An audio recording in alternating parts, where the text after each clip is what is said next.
पूजनीय संत समाज, सज्जनों और देवियों, स्वर्ग सुख आप लोगों ने सुना होगा, किताबों में पढ़ा होगा, पंडितों और मौलवियों और गुरपीरों से सुना होगा। स्वर्ग सुख सबसे ऊंचा है। सद्गुरु कबीर ने कहा है, यहाँ ही संबल कर ले आगे विषयी बाट,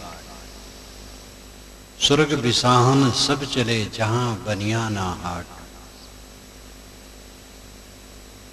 स्वर्ग का संबल यहीं कर लो,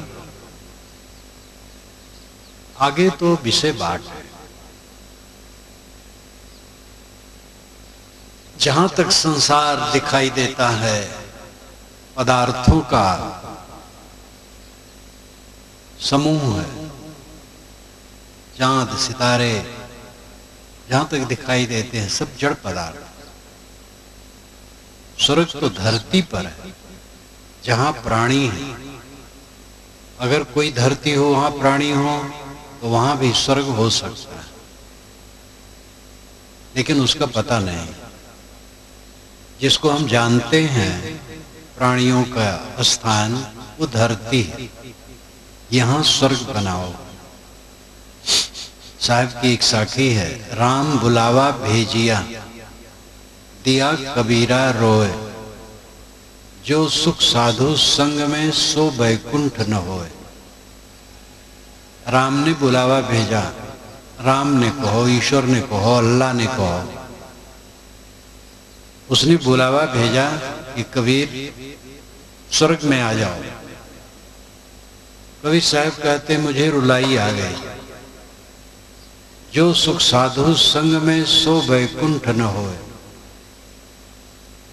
जो सुख साधु की संगत में है वो बैकुंठ में नहीं है। ये सब लाक्षणिक कथन है। कोई राम, खुदा, अल्लाह, ईश्वर आकाश में नहीं बैठा है जो किसी को बुलावा भेजे। लोगों की धारणा है कि आकाश में स्वर्ग है, वहां ईश्वर बैठा है और वहां पहुंचे तो बड़ा आनंद है। साहब कहते यहां आनंद है, इस धरती को स्वर्ग बनाओ, कल्पना का लड्डू न खाओ। जिसको आप केवल सुनते हैं, अनुभव किसी का नहीं है, ऐसी बात में उलझो मत। अगर आज स्वर्ग है तो आगे भी स्वर्ग होगा, तो आज नरक है तो मरने पर नरक है। धरती को स्वर्ग बनाओ और शुरू करो अपने आप से, अपने मन को स्वर्ग बनाओ। वैसे स्वर्ग का अर्थ होना चाहिए अपने में लौट आना, स्व का स्वर्ग। स्व नाम खुद का नाम गमन, अपने में लौट आना स्वर्ग। अपना मन जो संसार में भटकता है, भटकना बंद कर दे और आत्मलीन हो जाए, ये स्वर्ग है। वैकुंठ, विकुंठ, कुंठा, ग्रंथ, कॉम्प्लेक्सेस, इसका न होना वैकुंठ, विकुंठ, कुंठा रहित हो जाए, कॉम्प्लेक्स फ्री हो जाना, मन की गांठें न रह जाना, मन निर्मल हो जाए। मजबूती से अगर आपको कोई बता दे और आपको विश्वास हो जाए कि आज आधी रात को आपका शरीर छूट जाएगा, ऐसा कोई बतावे और आपको पक्का विश्वास हो जाए कि छूट जाएगा, तो आपकी दुनिया दूसरे ढंग की होगी। ये सूरज, ये चांद, ये पृथ्वी, ये कुरावली गांव, अपना शरीर दूसरे ढंग से दिखाई देगा। जब आदमी का बोध होता है तो उसकी दृष्टि बदल जाती है। कल्पना कीजिए एक सुंदरी युवती है, उसका पति उसको कामनी के रूप में, भोग्या के रूप में देखता है, लेकिन उसका बच्चा, पुत्र, श्रद्धेया मां के रूप में देखता है।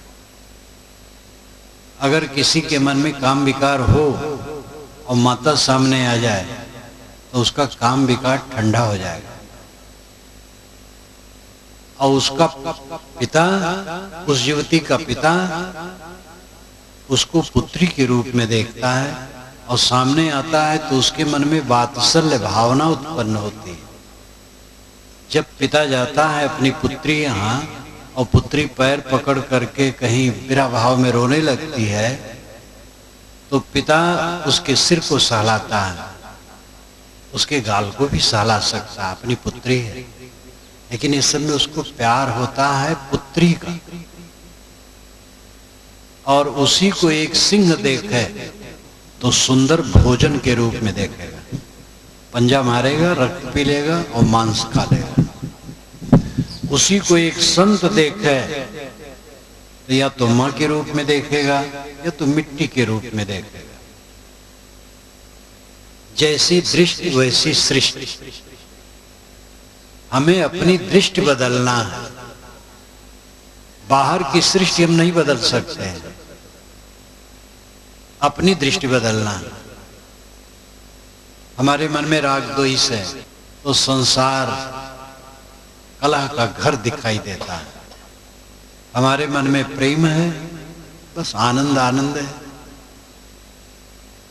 घर भर की जबान को आप बंद नहीं कर सकते हैं, पड़ोसी की जबान को, संबंधियों की जबान को आप बंद नहीं कर सकते हैं, लेकिन अपनी जबान को बंद कर सकते हैं। सदगुरु कबीर ने कहा है, जिब्बा केरे बंद दे बहु बोलन निर्वार, पारखी से शंकर गुरुमुख शब्द विचार। जिब्बा में मौन का ताला लगा दो, बहुत बोलना छोड़ दो, कम बोलो। और पारखी से शंकर, पारखी विवेकी जो सार असार को अलग अलग समझाते हैं, ऐसे संतों की संगत करो। और गुरुमुख शब्द विचार, गुरुमुख वाणी का विचार करो। अपने मन को वश में कर लो, अपनी वाणी वश में हो, अपनी इंद्रियां वश में हो, सारा संसार स्वर्ग है। और अपना मन खराब हो, अपनी वाणी खराब हो, अपना कर्म खराब हो, सारा संसार हमारे लिए नरक है। एक आदमी घर में देखा बड़ी गंदगी, तो घर छोड़ करके शहर चला गया, चिढ़ गया घर से। शहर में गया, जिस मोहल्ले में है बड़ी दुर्गंधी, तो शहर छोड़ दिया। एक बाग में गया, एक पेड़ के नीचे बैठा, बहुत स्वच्छ जगह जानकर। ऊपर से पक्षी ने बीट कर दिया उसके ऊपर, उसको लगा ये बाग में भी दुर्गंधी है, तो वन में चला गया। वन में एक स्वच्छ जगह बैठा, तो जब उसकी नजर जमीन पर पड़ी तो देखा हड्डी का चूर महीन महीन, तो बड़ा बहुत खराब लगा।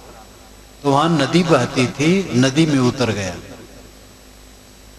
नदी में जैसे उतरा तैसे एक सड़ी लाश पर उसका पैर पड़ गया। तो उसने कहा, न जल में न थल में कहीं दुर्गंधी से छुटकारा नहीं, आकाश में उड़ नहीं सकता हूं। तो उसने सोचा मर जाना है, जीना ठीक नहीं। जंगल से उसने सूखी लकड़ियां बटोरी, चिता बनाई, आग लगा करके बैठना चाहता था। इतने में बनवासी आ गए, कहे भाई क्या करते हो? कहे दुनिया में दुर्गंधित छुटकारा नहीं, इसलिए हम जल मरना चाहते हैं। तो उन लोगों ने कहा, यार जलना है तो 1 किलोमीटर दूर चले जाओ, यहां जलोगे तो कितना गंदा होगे। तो उसने कहा, या खुदा, जिंदगी में दुर्गंधित छुटकारा नहीं, मरने पर भी छुटकारा नहीं। कमबख्त दिल के वास्ते कहीं भी छुटकारा नहीं। हम अपने विकारों को छोड़ें, स्वर्ग सुख चाहते हैं। बहुत सस्ता है स्वर्ग सुख, पंचाग्नि नहीं तापना है। एक पैर के बल पर खड़ा होकर के तपस्या करने की जरूरत नहीं है, और करोड़ों मंत्र जाप करने की भी जरूरत नहीं है। एक पंडित जी ने एक बार मुझसे कहा था कि अयोध्या में मैं गया तो वहां एक महात्मा भाषण कर रहे थे कि 27 करोड़ राम नाम जप कोई कर ले तो उसका मोक्ष हो जाता है। तो मैं जप करना शुरू किया तो करीब 24 या 25 करोड़ बताए थे, इतना जप डाला, लेकिन कुछ फर्क नहीं पड़ा। तो मन घबरा गया, छोड़ दिया। तो मैंने कहा 2-3 करोड़ बाकी था, कर लेते, कौन जाने मुक्त हो जाते। तो हंसने लगे, कहे 24-25 करोड़ जपाओ कुछ फर्क नहीं पड़ा। तो लगा कि झूठ। तो यांत्रिक ढंग से कोई जबान डोलाया करे, उससे क्या होगा? स्वर्ग सुख प्राप्त करने के लिए अपने मन को स्वच्छ करो, दूसरे के लिए सहयोग की भावना करो। सास बहू को पुत्री के समान माने, पुत्री के समान नहीं, असली पुत्री वही है। अपनी पुत्री तो चली जाती है दूर, बहू ही पुत्री बन करके घर में आती है जो मरते दम तक सहारा होती है। लेकिन इन माताओं की गलती है कि अपनी बहू को पुत्री नहीं मानती। कई जगह तो दलबंदी होती है, सास का अलग दल और बहू का अलग दल, और घर नरक बन जाता है। ननद का अर्थ है ना आनंद। ननद को भाभी से आनंद नहीं,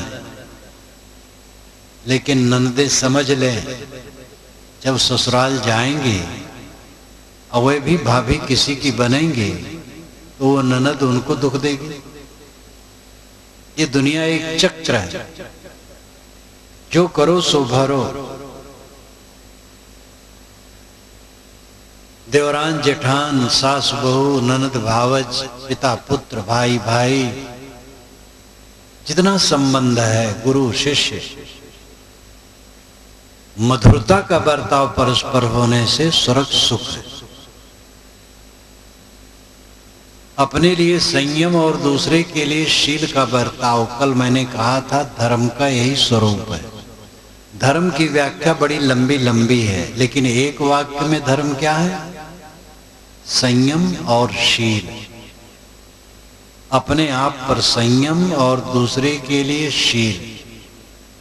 अपने आप पर संयम, वाणी रोको, व्यर्थ न बोलो। ज्यादा बोल बोल करके घर में कलह करते हो। कटु न बोलो, व्यंग न बोलो।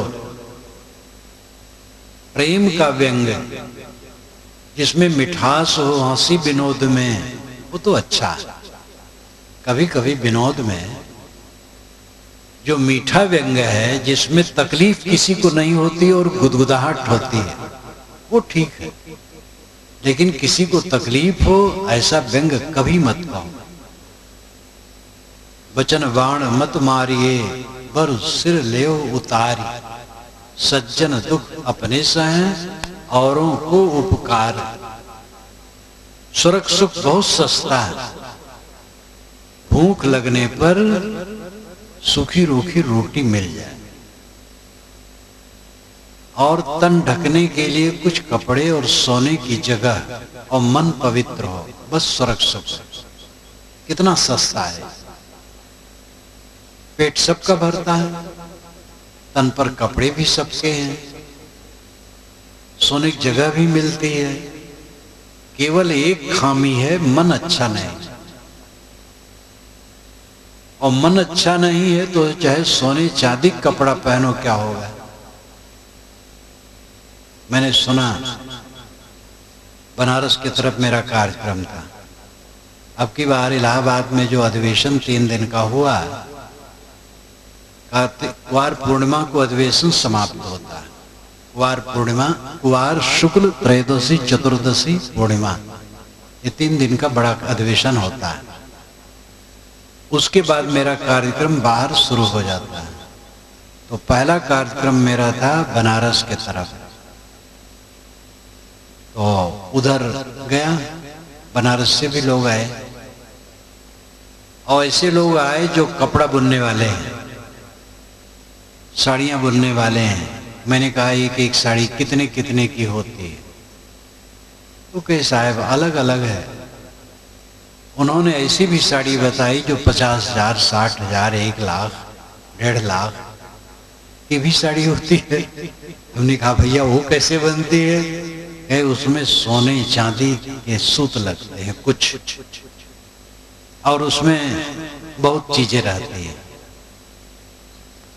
तो मैंने कहा वो कौन पहनता है? कहे बस वो बहुत धनी लोग पहनते हैं और राजनेता की पत्नियां भी पहनती हैं। तो कोई सोने चांदी के कपड़े पहने तो स्वर्ग थोड़ी मिलेगा। रावण लंका में था जिसको सोने की नगरी कहते हैं, पूरी नगरी सोने की बनी थी। ये अतिशयोक्ति है। सोने का मकान कहीं नहीं होता है, पत्थर उत्तर कहीं मढ़ा देते हैं, धार्मिक मंदिरों में कहीं कहीं पत्थर मढ़ाते हैं जो कि विवेक से उचित नहीं है। सोना चांदी हो उसका उपयोग जनता की सेवा में करे। मंदिर में पत्थर सोने को मढ़ा दे, जमीन में फर्श में रुपए चिपका दे, ये तो मनुष्यता का विरोध करना है, मखौल उड़ाना है, गरीबों का मखौल उड़ाना है। और धार्मिक लोगों की सनक ऐसी है। अभी सुना हूं कि शिरडी के साईं बाबा के आसन का निर्माण 28 करोड़ में हुआ है। शिरडी के साईं बाबा का मूर्ति या चित्र जो कुछ रखेंगे तो उसका जो आसन है वो 28 करोड़ रुपए का है। ये क्या तमाशा है? 28 करोड़ में तो 28 हॉस्पिटल अच्छे अच्छे बन सकते हैं जिसमें लाखों लोगों की सेवा होती है। जो संत जीवन भर धातु नहीं छुए, उन संतों की मूर्ति सोने की, चांदी की, हीरे से मंडित बनाई जाती है। ये धर्म का मखौल है। कोई मूर्ति पूछता है तो पूछ सकता है, वैसे मूर्ति और चित्र का उपयोग है स्मारक के रूप में। वेश्या का चित्र देख करके मन खराब हो सकता है, तो महापुरुषों का चित्र देख करके मन अच्छा हो सकता है। इसलिए मूर्ति और चित्र किसी महापुरुष की है तो उसका उपयोग होना चाहिए स्मारक के रूप में। आपके घर में चित्र अगर संतों महापुरुषों के टंगे हैं तो उसको आदर से रखो, उसकी पूजा है। क्या?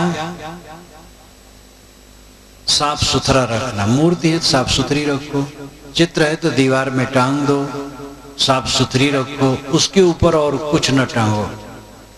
कहीं कहीं लोग चित्र टांग दिए संतों के या महापुरुषों के और बाहर से घूम के आ गए तो उसी पर कुर्ता टांग दिए, डंडा टांग दिए, रस्सी टांग दिए। ये असभ्यता है। चित्र और मूर्ति की पूजा है, उन्हें स्वच्छ रखो। और अगर वे खाएं पिए तो जरूर खिलाओ। नहीं खाते हैं तो खिलाने का नाटक करना, ये समझदारी नहीं, ये खंडन तो नहीं हुआ, विवेक की बात है। महापुरुषों को चित्र है, साफ रखो, पूजा हो गई। दाल भात खाए तो खिला दो। नमस्कार करो, अगर वो आशीर्वाद दे तो जरूर नमस्कार करो। आशीर्वाद नहीं देता है तो नमस्कार करने की कोई आवश्यकता नहीं। बस महापुरुषों के चित्र और मूर्ति देखे, उनकी याद आई, मन प्रसन्न हुआ, उनके सद्गुणों की याद आई, उनके सद्गुणों का जीवन में प्रयोग करो। ये खंडन नहीं है, ये तथ्य है। कुछ लोग कहते हैं हिंदू समाज में मूर्ति पूजा सदा से रही है। वो नहीं समझते हैं, वेदों में कहीं मूर्ति पूजा का नाम नहीं है। चारों वेदों में एक लाइन में कहीं मूर्ति पूजा नहीं है, और समस्त वैदिक साहित्य में नहीं है। ये तो जैनों बौद्धों ने मूर्ति पूजा चलाई, तब हिंदुओं ने भी उसकी नकल की। और पहले जब कोई ब्राह्मण जैन और बौद्ध मंदिर में मूर्ति पूजा के लिए पुजारी रखा गया, तो दूसरे ब्राह्मणों ने उसको आजाद कर दिया था। लोग बस कोई ब्राह्मण है तो जैनी ने कहा कि हमारे मंदिर में आप पुजारी बन जाइए, हम तनख्वाह देंगे। तो ब्राह्मण उसमें पूजा करने लगा, या किसी मंदिर में पूजा करने लगा मूर्ति की, तो दूसरे ब्राह्मण लोग उनको देवलक कहते थे। देवलक। अगर कोई ब्रह्मंडली इकट्ठी हुई और कोई मूर्ति पूजक ब्राह्मण आ गया तो सब कहते हैं देवलक है, तुच्छ। धीरे धीरे जब देखा कि भाई इसमें आमदनी अच्छी है, तब ब्राह्मणों ने कहा ये तो हम ही इसके अधिकारी हैं पूजने के लिए। फिर ब्राह्मण जम गए वहां पूजा करने के लिए। तो ये जैनों बौद्धों की कृपा से हिंदुओं में मूर्ति पूजा आई है, हिंदुओं में मूर्ति पूजा नहीं थी। मैं जो कहता हूं मेरी बात पर विश्वास न करें तो मूल वेद पढ़ डालें और वैदिक साहित्य पढ़ डालें। मूल वेद हैं ऋग्वेद, यजुर्वेद, सामवेद, अथर्ववेद, और वैदिक साहित्य हैं ब्राह्मण, आरण्यक, सूत्र ग्रंथ। अनेक ब्राह्मण ग्रंथ है, अनेक सूत्र ग्रंथ है, अनेक आरण्यक ग्रंथ है, उपनिषदें। इस सब में कहीं मूर्ति पूजा नहीं। तो खैर ये बात आई बीच में। खास बात है कि महापुरुषों के चित्र और मूर्ति, इनकी पूजा है, इन्हें स्वच्छ रखना। और लाभ क्या है? जब उन पर दृष्टि हमारी जाएगी तो मन प्रसन्न होगा, अच्छी प्रेरणा मिलेगी। हनुमान जी का हम चित्र देखें तो याद आएगा हनुमान जी ब्रह्मचारी थे और अपने स्वामी के अनन्य भक्त थे। हमें भी ब्रह्मचारी होना चाहिए, हमें भी भक्त होना चाहिए। ऐसे किसी महापुरुष या संत का चित्र देखेंगे तो ये लाभ होगा, उनके सद्गुणों की से प्रेरणा मिलेगी। अब आप लाभ चाहें कि किसी महापुरुष या संत का चित्र रख लें और मनावें हाथ जोड़ करके कि हे भगवान हमें लड़का दो, धन दो, रोग काटो, मुकदमे में विजय कराओ, वो क्या करेगा? तो चोर तो चुरा ले जाते हैं मूर्ति को। मंदिरों से मूर्ति की चोरियां होती हैं और कई जगह वो पुजारी ही चुरवाते हैं। लाखों करोड़ों का वो है तो चुपके से चुरवा देते हैं और कमीशन खा जाते हैं। और ऐसा भी होता है कि अपने परिवार वालों से ही उठवा देते हैं, और जब चोरी हो गई तो सुबह रोते हैं कि मूर्ति चोरी हो गई, सब बनावटी। तो जो खुद चुरा जाए आपको क्या दे सकता है? उससे प्रेरणा है कि वो किसी महापुरुष की प्रतिकृति है तो उस महापुरुष की याद आती है। विवेकी बनो, हर बात में विचार करके समझो कि तथ्य क्या है।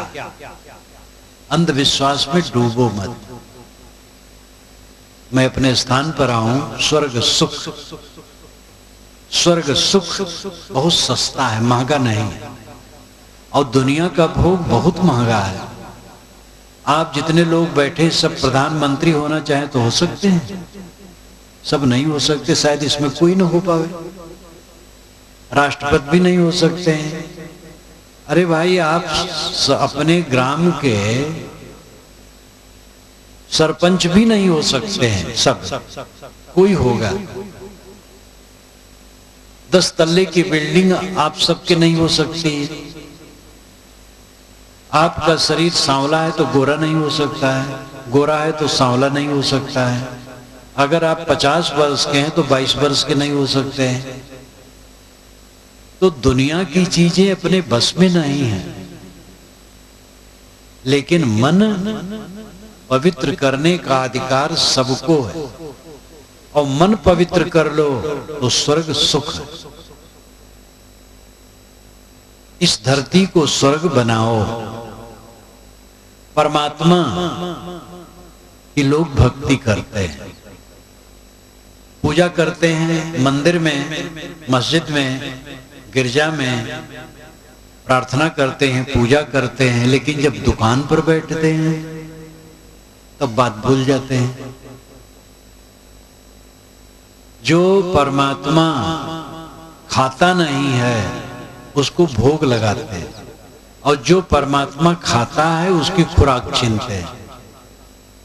ये जो दुकान पर ग्राहक आते हैं परमात्मा है, देवी देवता है। ये जो ऑफिस में अपने काम के लिए आते हैं देवी देवता हैं, भगवान भगवती हैं।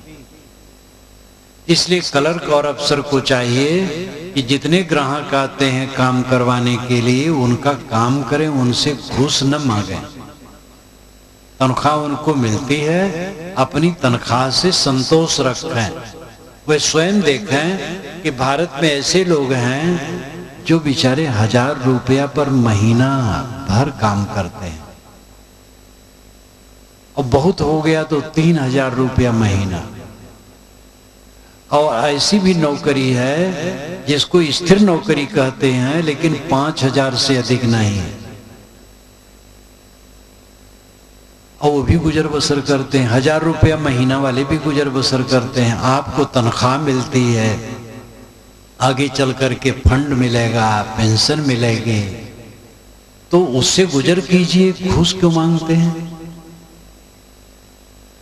आप दुकानदार हैं, ग्राहक को सौदा दीजिए, उचित मुनाफा लीजिए, डाणी पसंगा न मारिए, तौल माप में गड़बड़ न कीजिए, मिलावटबाजी न कीजिए, धोखा न दीजिए, उचित मुनाफा लीजिए। बिना मुनाफा के काम नहीं चलता है। व्यवसायी को साहू कहा गया है। साहू साधु का अपभ्रंश है। साधु साहू, व्यापारी प्रामाणिक है, वो पता नहीं कहां से वस्तु लाता है और हमें देता है, कितना उपकार करता है। नमक बहुत सस्ती चीज है, लेकिन अगर व्यापारी हमें न दे तो हमें नमक मिल नहीं सकता है, क्योंकि नमक तो समुद्र के किनारे बनाया जाता है, और वहां कोई नमक खरीदने कहां तक जाएगा। लेकिन व्यापारी वहां से लेता है, चारों तरफ भेजता है, फिर आपके बाजार में आ जाता है, एक व्यापारी दूसरे को देता है, और आपके बाजार में एक दुकानदार बैठा है, वहां आप नमक खरीद लेते हैं। तो व्यवसायी का, साहू का, दुकानदार का कितना बड़ा उपकार है हमारे ऊपर। केवल नमक नहीं, सभी चीजें। और उसको इसीलिए साधु कहा गया, वो साधु है, उसके द्वारा हमारा बड़ा उपकार होता है। साधु का अपभ्रंश साहू हो गया। वो ये समझे दुकानदार कि जितने ग्राहक आते हैं हमारे दुकान पर वे परमात्मा है, भगवान है, भगवती है। उनका आदर करें, उनकी पूजा करें। पूजा करने का मतलब है ईमानदारी से सौदा ले दे। अध्यापक बच्चों को भगवान भगवती समझे, टाइम से टाइम तक पढ़ाए। तनख्वाह आजकल अच्छी हो गई है, और कितने अध्यापक ठीक से नहीं पढ़ाते हैं। पहले तनख्वाह कम थी तो लोग कहते थे पढ़ाने में मन नहीं लगता है, अब तनख्वाह बढ़ गई इसलिए पढ़ाने में मन नहीं लगता है। तो मन जब बेईमान है तो किसी स्थिति में मन नहीं लगेगा। और ऐसे भी अध्यापक हैं जो मेहनत से पढ़ाते हैं, सब जगह अच्छे लोग हैं। हमारा पूरा कार्य क्षेत्र पूजा की जगह है। सदगुरु कबीर का भजन आप सुने होंगे, संतोष सहज समाधि फली, गुरु प्रताप जा दिन से प्रगटो सुरत नांत चली, जहाँ जहाँ डोलो सो परिक्रमा, जो कुछ करो सो पूजा, जब सो तब करो दंडवत भाव मिटाओ दूजा, आंख न मूदो कान न रूधो, काया कष्ट न धारो, खुले नयन हंसी हंस पहचानो, सुंदर रूप निहारो, शब्द निरंतर से मन लागा, मलिन वासना त्यागी, उठत बैठत कबहु न छूटे, ऐसी तारी लागी। कहत कबीर सहज यह रहनी, सो प्रगट करि गाई, सुख दुख से कोई परे, परम पद सो पद है सुखदाई। इसमें एक पंक्ति है, जो कुछ करो सो पूजा। जीवन जब पवित्र हो जाता है तो जो काम किया जाता पूजा हो जाता है। टट्टी फेंकना पूजा है। टट्टी कर कर के लोग जगह गंदी कर दें, पूरा नरक हो जाएगा, बीमारी बढ़ जाएगी। लेकिन जो टट्टी साफ कर देता है, गलियों को साफ करता हो, महापूजा करता है। मंदिर का पुजारी उतना बढ़िया पुजारी नहीं है जो गलियों को साफ करने वाला, टट्टी घर का साफ करने वाला पुजारी है। वो बड़ा पुजारी है, वो स्वच्छता लाता है। इसलिए जो कुछ करो सो पूजा, जो काम करता हूं पूजा है। बस ये ध्यान होना चाहिए, ऐसा काम नहीं होना चाहिए जिससे दूसरों को तकलीफ हो। अब एक आदमी मुर्गी की दुकान की है, कोई ग्राहक आता है, मुर्गी दे दिया, कहता भाई काट करके दे दो, बस झट से उठाया और काटा और दे दिया। और उसका बहुत घृणित काम है। एक मुर्गा बेचने वाला नवयुवक काटा, ऐसे मारा तो उसकी एक उंगली कट गई। ओ पकड़ा, ओ कांपे, थर थर थर थर, ओ कंपित। तो लोग हंसने लगे कि मुर्गियों का गला काटते उनको तकलीफ होती, अब पता लगा थोड़ी उंगली कट गई तो तनमना रहे हो।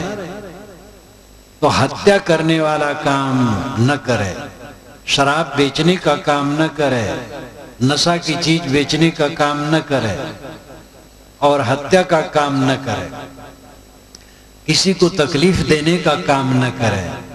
और जितना काम है सेवा, सब सेवा है। और यही वास्तव में भगवत पूजा। देखो भगवान यहां बैठा है, परमात्मा, ये विराट स्वरूप परमात्मा। विराट स्वरूप परमात्मा का विराट स्वरूप हम देखते हैं, मनुष्य का विराट स्वरूप देखो, असली है मनुष्य का विराट स्वरूप। वेद में जो विराट स्वरूप का वर्णन है वो यथार्थ है। सहस्रीर्षा पुरुषा सहस्राक्षा सहस्रपात सभूमिं विश्वतो वृत्वात् तिष्ठत् दशांगुलम, ये ऋग्वेद का मंत्र है। सहस्रीर्षा पुरुषा, उस पुरुष विराट पुरुष के हजारों सिर हैं, हजारों पैर हैं, हजारों हाथ हैं। सभूमिं विश्वतो विराट, वह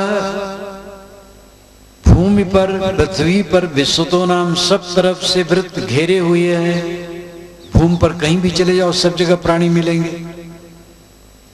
लेकिन अतिष्ठति, उससे भी ऊपर स्थित है, दशांगुलम, 10 अंगुल पर। ये लाक्षणिक कथन है। शाणाचार्य ने भाष्य किया है कि ये पृथ्वी पर जितने प्राणी हैं सब एक एक अंग है और सभी प्राणियों की सामूहिकता विराट स्वरूप परमात्मा। जैसे यहां पर बैठे हैं लोग, ये विराट स्वरूप परमात्मा है और एक एक नर नारी उसके हाथ पैर है। गांव वाले कहते हैं कि पंच परमेश्वर, पंच परमेश्वर, 5 इकट्ठे हो गए मानो परमेश्वर आ गए। और यहां तो हजारों लोग हैं। ये परमात्मा का विराट स्वरूप है। और पुराणों में, वो पीछे की किताबों में तो काल्पनिक है। जैसे गीता में श्री कृष्ण के रूप में विराट स्वरूप का वर्णन करवाया, तो कृष्ण भक्त था लेखक, इसलिए श्री कृष्ण में कल्पना कर दी। गोस्वामी जी ने मानस में काकभूषुंड से कालवा करके उनके विराट स्वरूप, अंदर में विराट स्वरूप उनके देखा है, वो एक अंगी है। लेकिन जो वेद का वचन है ये यथार्थ है, ये वास्तविकता है। भूमि पर, ये भूमि स्वर्ग है। इस भूमि पर प्राणी जो रहते हैं वो विराट स्वरूप के अंग हैं और सबकी सामूहिकता विराट स्वरूप परमात्मा है। दार्शनिक भाषा है समष्टि और व्यष्टि। ध्यान दीजिए, समष्टि और व्यष्टि, एक एक व्यक्ति को व्यष्टि कहते हैं और बहुत व्यक्तियों के समूह को समष्टि कहते हैं। एक एक व्यक्ति जीव है और बहुत से व्यक्तियों का समूह परमात्मा है। तो परमात्मा हमें चारों तरफ दिखाई देता है। लोग परमात्मा के दर्शन के लिए सोचते हैं कब दर्शन होगा। एक व्यक्ति महात्मा से कहा, महाराज परमात्मा के दर्शन आज तक नहीं हुए है, मैं बहुत व्याकुल हूं। तो कहे, परमात्मा रोज मिलता है, कैसे नहीं तुम्हें मिलता है, जाओ आज ही मिलेगा। तो गया तो रात में सोया नहीं, जैसे आहट आए तैसे लगे परमात्मा आया। तो फाटक खोले, कोई नहीं।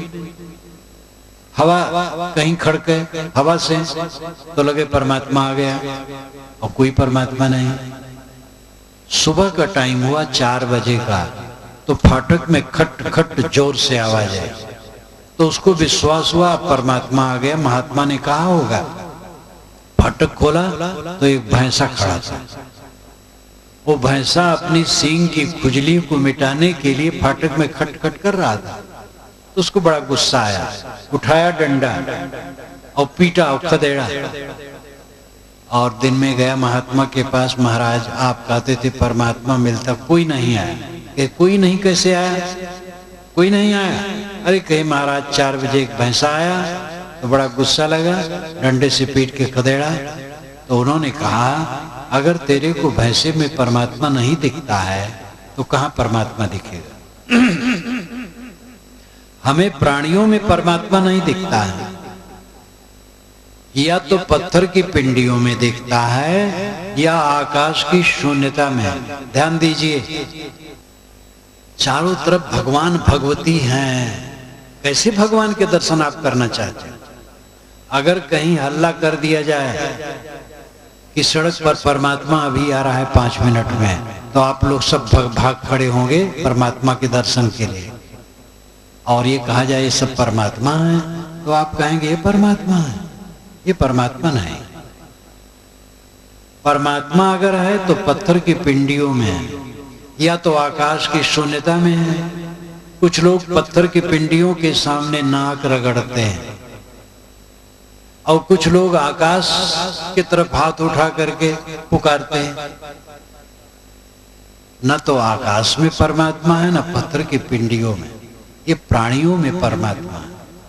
और जब तक ये दृष्टि नहीं होगी, धरती स्वर्ग नहीं बनेगी। हम पत्थर की पिंडियों को पूजेंगे और आकाश को नमस्कार करेंगे, और प्राणियों और परमात्मा के नाम पर आप बकरा काटते हो, देवता के नाम पर आप जानवर काटते हो। सोचो, आपकी परमात्मा और देवता की क्या व्याख्या है?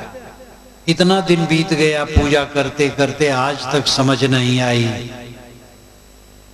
धर्म का बड़ा अहंकार, हम सबसे बड़े धार्मिक हैं, हमारा मजहब सबसे ऊंचा है, हमारा संप्रदाय सबसे ऊंचा है।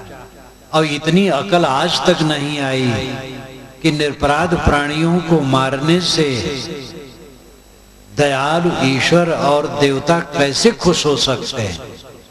इतना सुधार नहीं हुआ। धर्म क्या है? ईश्वर को तो सब भुना रहे हैं। ईश्वर ईश्वर कहना तो बड़ा सरल है।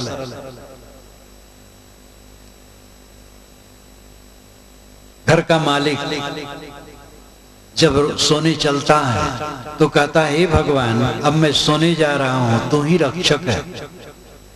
और घर के पिछवाड़े चोर खड़ा है, वो सेंध लगाने की शुरुआत करने जा रहा है और कहता, भगवान अब शुरू करता हूं तेरे नाम से, दांव लगाना।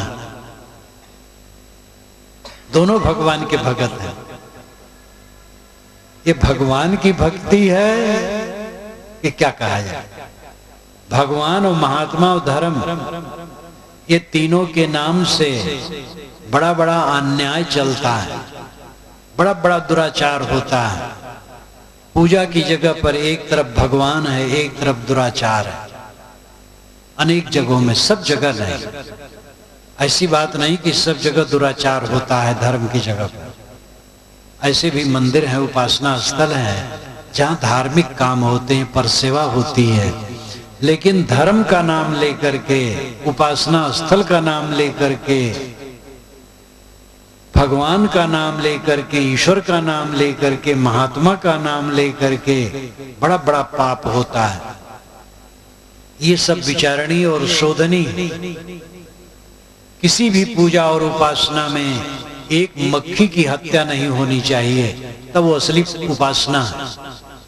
और जिसमें जीव हत्या करके पूजा की जाए, उपासना की जाए, उनको स्वयं सोचना चाहिए, अपने विचारों को बदलना चाहिए। असली परमात्मा एक प्राणी है। और जब ये दृष्टि हमारी हो जाएगी तो सुबह से शाम तक हम सावधान रहेंगे कि मेरे वचनों से किसी को कष्ट तो नहीं हुआ। अगर हुआ है तो ग्लानि करें। मेरे कर्म से किसी को तकलीफ ना हो, मेरी मनसा से किसी को तकलीफ ना हो। मन, वाणी और कर्म, ये तीन सबके पास है। इन तीनों को सुधार लेने के बाद कोई पूजा और इबादत बच नहीं रहती है।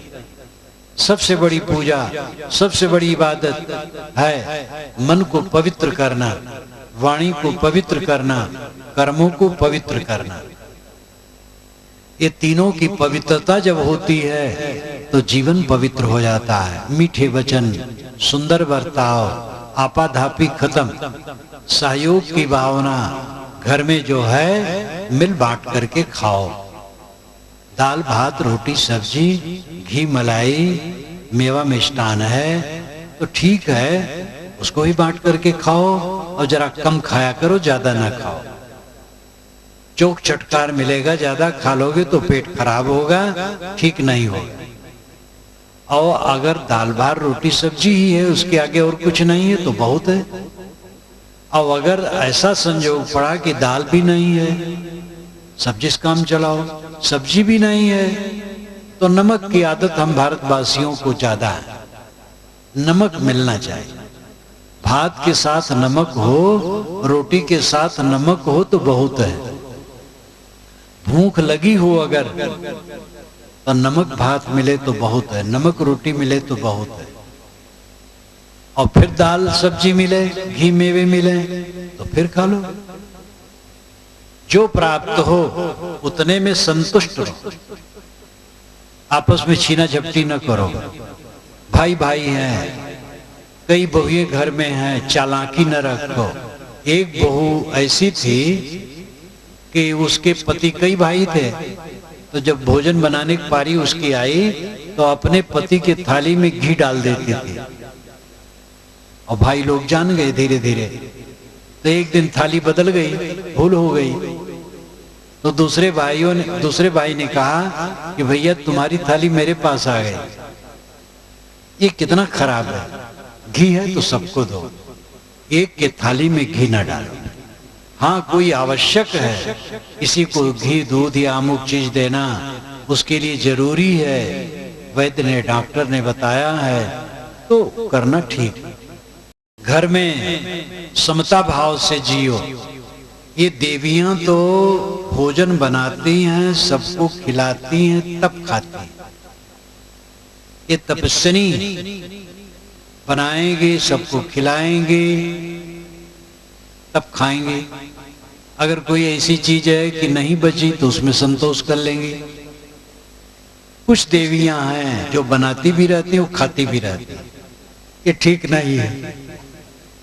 और चालाकी भी कर लेती है, अपने बच्चों के लिए, अपने पति के लिए छांट करके अलग रख लेती। ये गलत है।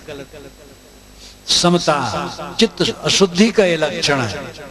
चित्त शुद्ध होना चाहिए। अपना बच्चा, जेठान का बच्चा, देवरान का बच्चा झगड़ गए तो उनको समझाने के लिए कितनी देवियां हैं, अपने बच्चों को तो सहलाएंगी और देवरान जेठान के बच्चे को गुरेरेंगे और चाटे भी लगा देंगे। ये ठीक नहीं। देवरान जेठान के बच्चे को प्यार दो तो आपके बच्चे को प्यार खुद मिलेगा। दूसरे को प्यार देना सीखो लोग शिकायत करते हैं हमें लोग प्यार नहीं देते हैं, इसका मतलब वो प्यार से शून्य है। जो प्यार से भरा होगा शिकायत करेगा? जिसके मन में सबके लिए प्यार है वो कैसे शिकायत करेगा? जिसका पेट भरा होगा वो कब कहेगा कि मुझे लोग भोजन नहीं देते हैं? जब पेट भरा है तो भोजन की क्या जरूरत? दूसरे से प्यार पाने की चेष्टा करने वाला प्यारहीन है। जो प्यार देता है, सबको प्रेम देता है, वो शिकायत नहीं करता है कि मुझे प्रेम नहीं मिलता। प्यार से तो भरा है, प्रेम से लबालब है, तो शिकायत कैसे करेगा कि लोग मुझे प्रेम नहीं देते हैं? जो प्रेम से खाली है वो शिकायत करता है कि लोग मुझे प्रेम नहीं देते। कुल मिलाकर के जिम्मेदारी अपने ऊपर है। स्वर्ग सुख भोगना चाहो तो अपने को संभालो, अपने मन को संभालो, मन के कुचिंतन को छोड़ो, गलत धारणा छोड़ो, और आपस में कहीं ऊंच नीच हो जाए उसको गम खा जाओ, क्षमा कर दो, विवाद न करो, मन में गांठ न बांधो। देखो छोटे बच्चे होते हैं आपस में लड़ झगड़ पड़ते हैं, मारपीट भी कर लेते हैं और भाग जाते हैं, दूसरे दिन फिर इकट्ठा होकर खेलते हुए भूल जाते हैं। उनके मन में गांठ नहीं होती, सरल होते हैं। आदमी बढ़ता है तो सरलता छोड़ देता है। सरल चित्त बनावे, स्वर्ग सुख जो आकाश में कल्पित है वो कल्पित है, वो कहीं नहीं है। इस दुनिया में रह करके शरीर बूढ़ा हो जाता है, इंद्रियां शिथिल हो जाती हैं, भोग मन भर का मिलता नहीं है, तो यहाँ की अपूर्ण कामनाओं की भड़ास लोग स्वर्ग की कल्पना कर डाले कि स्वर्ग लोक है, वहां जवान जवान ही रहेंगे सब समय, और वहां कितना भोग भोगते रहे उनको बीमारी नहीं होगी, इंद्रियां शिथिल नहीं होगी। ये सब कल्पना, कुछ नहीं, वो सब केवल कल्पना है। असली स्वर्ग है आपका घर। आपके घर में अगर विवाद नहीं होता है, कलह नहीं होता है, एक दूसरे को प्रेम के नजर से देखते हैं, एक दूसरे को मीठे वचनों से संबोधित करते हैं और बात करते हैं, एक दूसरे का सहयोग करते हैं, असहयोग नहीं करते हैं, कलह नहीं करते हैं, प्रेम की धारा आपके घर में बहती है, तो ये स्वर्ग है। इसलिए यहां ही संबल कर ले, साहब कहते यही संबल करो स्वर्ग का। ये जीवन में स्वर्ग उतारो। देवता और भगवान ओझल नहीं है, परमात्मा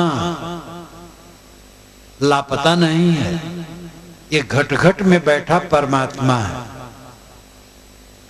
विष्णु भगवान कौन है? जो सब में प्रविष्ट हो। समय आएगा तो चर्चा और करना चाहूंगा। सबके अंदर में साहब ने कहा है कि घट घट में वही साईं बसत है, कटुक वचन मत बोल रे, घूंघट का पट खोल रे, तो को पीऊ मिलेंगे। अय मनोवृत्ति रूपी दुल्हन, सबके अंदर में मनोवृत्ति है, वो दुल्हन है, अब आत्मा रूपी परमात्मा है। घूंघट का पट खोल दो तो परमात्मा मिलेगा, अविद्या का पर्दा हटा दो तो परमात्मा तो अंदर में बैठा है, वह पहलू में बैठा है मगर बदगुमानी हमें लेकर फिरता कहीं का कहीं है। जो हमारे पास में है वो हमारी बदगुमानी अलग लेकर के भटकाती है। काबा गए, मक्का गए, मदीना गए, जैसे थे घूम फिर करके वैसे आ गए। चाहे काबा जाओ, मक्का मदीना जाओ, और चाहे गया प्रयाग केदारनाथ जाओ, घूम करके आए ज्यों कहते हो। 4 धाम करने आने के बाद भी ऐसे लोगों को देखा गया कि रात में अपनी भैंस दूसरे की फसल में चरा रहे। 4 धाम करके आए थे और रात में दूसरे की फसल में भैंस चरा रहे थे, तो धाम करके क्या मतलब हुआ? और जो पवित्र हृदय है, कौन धाम बाकी है? कबीर साहब ने इसीलिए कर्मकांड से हट करके अंतर्मुख होने की राय दी है तीर्थों की महिमा बहुत बढ़ाई गई। गोस्वामी जी ने कहा कि चार खान जगजीव अपारा अवध तजे तन नहीं संसारा। चार खान के अपार जगत जीव, आदमी, बैल, घोड़ा, मच्छर, भुनगे, बिच्छू, सांप, मेढक, मछली, जो कोई अयोध्या में शरीर छोड़ देंगे वो संसार में नहीं आएंगे, मोक्ष हो जाएगा। लेकिन जब उन्होंने देखा तीर्थों की दुर्गत, उधर दृष्टि गई, तब लिखा सुर सदननि तीरथ पुरिन निपट कुकाज कुलाज मनोह मवासे मारिकल राजत सहित समाज। सुर सदननि यानी देव मंदिर, तीरथ और पुरिन पुरियों में, निपट कुकाज कुलाज निर्लज्जता पूर्वक कुकर्म हो रहे हैं। तीर्थों में, देव मंदिरों में, उपासना घरों में निर्लज्जता पूर्वक कुकर्म हो रहे हैं। मनोह मवासे मारी कली राजत सहित समाज। मानो कलिकाल किला रोप करके अपने दुर्गुणों की सेना के सहित तीर्थों में जमा हुआ है। ये तीर्थ केवल हिंदू तीर्थ नहीं, किसी मजहब का देखो तीर्थ, जहां जाओ वहां बस लूट खसोट, खींच खांच और जेब कतरे इत्यादि हैं, वो तो अलग हैं। भगवान उनको भी नहीं रोक पाता है कि हमारे मंदिर में आए हैं तो जरा लोगों के जूता की भी तो रक्षा करवा दे। लोग जाते हैं मंदिर में तो मंदिर की तरफ हाथ जोड़ करके नमस्कार करते हैं, प्रार्थना कर रहे हैं, और उधर लौट करके जूता भी देख रहे हैं। प्रार्थना करते जाते हैं, उधर जूता भी देखते जाते हो, भगवान को भी देखते जाते हैं, क्योंकि वो भी समझते हैं भगवान हमारी जूता को बचा नहीं पाएगा, अपने बचाना है। तो ये संसार ऐसा है कि भगवान जब तक प्राणी प्राणी में न देखा जाएगा तब तक असली भगवान की व्याख्या न होगी, और प्राणी मात्र को देवी देवता न समझा जाएगा तब तक स्वर्ग जीवन में नहीं उतरेगा। मैंने बीच में कहा था कि हम ऐसे भगवान को भोग लगाते हैं जो खाते नहीं, और जो खाते हैं उन भगवानों की खुराक छीनते हैं। कोई ग्राहक आपकी दुकान पर, ऑफिस में या कहीं भी आता है, वो भगवान भगवती, उसकी खुराक को मत छीनो, उसकी सेवा करो। जब प्राणियों को भगवान भगवती समझेंगे तो हम हिंसा नहीं करेंगे, चोरी नहीं करेंगे, व्यभिचार नहीं करेंगे, कोई किसी प्रकार की तकलीफ किसी को नहीं देंगे। और त्रुटि यही है कि इनको हम भगवान भगवती नहीं समझते हैं। स्वर्ग सुख चित्त की निर्मलता का सुख है, निरंतर प्रसन्नता स्वर्ग सुख है, और निरंतर प्रसन्नता चित्त की स्वच्छता में घटती है। क्षणिक प्रसन्नता तो आप टीवी देखने बैठे थोड़ा प्रसन्न हो गए, गुलाब जामुन खाने को मिल गया थोड़ा प्रसन्न हो गए, आपको कोई आपकी बड़ाई कर दिया थोड़ा प्रसन्न हो गए। ये प्रसन्नता फिर क्लेश लाती है। वह प्रसन्नता जो चित्त की निर्मलता का है वो स्थिर प्रसन्नता है। पदार्थ जनित प्रसन्नता पदार्थ के चले जाने पर खो जाती है, और जो आत्मजनित प्रसन्नता है, चित्त की स्वच्छता से उत्पन्न प्रसन्नता है, वो स्थिर रहती है। वही स्वर्ग सुख है। हर समय मन तनाव से रहित रहना, रिएक्शन से रहित रहना, प्रतिक्रिया से रहित रहना, शिकायत से रहित रहना, कलह से रहित रहना, विवाद से रहित रहना, दूसरे के लिए हित सोचना, मीठा वचन बोलना, प्यार का बर्ताव करना। अपना पराया कौन है, कौन हिंदू है, कौन मुसलमान है, कौन ब्राह्मण है, कौन शूद्र है, ये भाषा है, बोलने बोली है। मनुष्य केवल मनुष्य, मनुष्य मात्र के प्रति प्रेम, और मनुष्य नहीं प्राणी मात्र के प्रति प्रेम। चलते फिरते प्राणी जितने हैं सबके साथ प्रेम का बर्ताव, करुणा का बर्ताव, मनुष्य के साथ प्रेम का बर्ताव, अन्य जंतुओं के प्रति करुणा का बर्ताव, ये जब आएगा तब आदमी पाप नहीं करेगा, और पाप नहीं करेगा तो उसके मन में ताप नहीं होगा, और पाप ताप नहीं होगा तो चित्त निर्मल होगा, चित्त निर्मल होगा तो स्थिर सुख होगा। ये स्थिर सुख स्वर्ग सुख है, और ये बहुत सरल है। आप अपना काम करते रहो, काम करते रहो, नाम जपते रहो, यानी काम करते रहो और साधना करते रहो। तन से काम मन से राम, कहें कबीर सरे दो काम। हर जगह अपने मन को देखते रहो कि मन क्या सोचता है।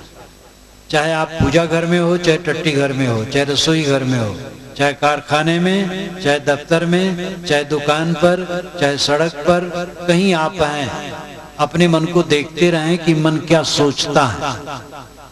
अगर गलत सोचता है तो दूर करें, अच्छी बात सोचें।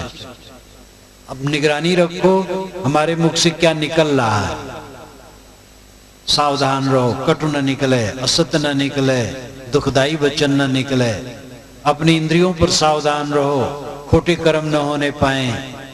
ये काम सब समय कर सकते हो। इतना होने पर भी